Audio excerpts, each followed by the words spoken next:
क्या इंग्लिश पढ़ना जरूरी है, और जरूरी है तो क्यों जरूरी है, आप हमें हमारे स्टूडेंट्स को ये बताएं आज। English learning is very important because it is a need of today life. आप जहाँ भी जाएं, आजकल के दौर में हम जहाँ भी जाते हैं, अधिकतर चीजें चाहे वो लिखी हुई हो या बोली जाती हो अंग्रेजी में होती है। आप स्टेशन पर चले जाएं, वहां पर अनाउंसमेंट होती है, ठीक है। आप यदि if you are in Bihar और झारखंड और फिर northern India, then you may hear the Hindi language. But if you go southern part of our country, then you only listen languages except Hindi.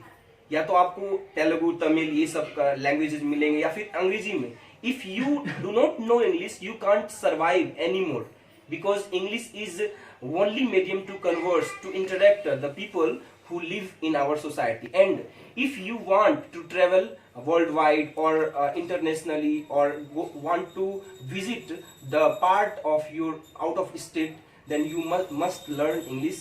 And if you even go to interview in officer, then you will have to introduce yourself in English, because it is impressive, and your first impression is last impression, it is told. So we should always try to learn English and keep learning, because it will make us a better expected. ये बात तो सही है कि sir आपने जो बोला वो सभी बात तो सही है, लेकिन कितने आदमी का ये सोच होता है कि जब हम इंडिया में रह रहे हैं तो हमारा मातृभाषा क्या है, हिंदी, तो हम हिंदी में बात करेंगे। लेकिन आदमी ये नहीं समझ पाता है कभी कि हम इंडिया में, ठीक है, तो हम इंडिया में बिहार जैसे नॉर्दर्न स्टेट्स का, जहाँ तक आपने बात किया, वहाँ पे हम हिंदी में बात कर सकते हैं, लेकिन हम बाहर जाएंगे तो क्या करेंगे, वहाँ पे वो लोग फंस जाते हैं। मतलब इंग्लिश आज के लैंग्वेज में स्टैंडर्ड हो चुका है आज के देश में, मतलब आज के युग में, तो हमें इंग्लिश सीखना ही पड़ेगा।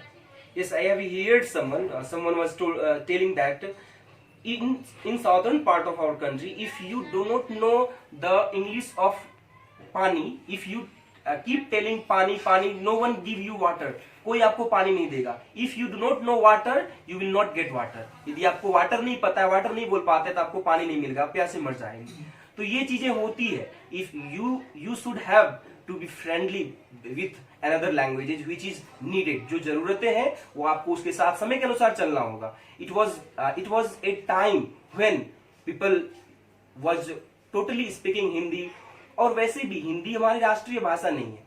हिंदी के अलावा भी 22 अन्य भाषाएं हैं जिन्हें की राष्ट्रीय भाषा का मान्यता प्राप्त है। तो इसीलिए सिर्फ हिंदी से आप काम नहीं चला सकते, नहीं, it is not tolerable. You should must learn English, because it is not only important in your society, it is also important if you are a interactor, if you are a speaker, you can do it internationally, worldwide, anywhere.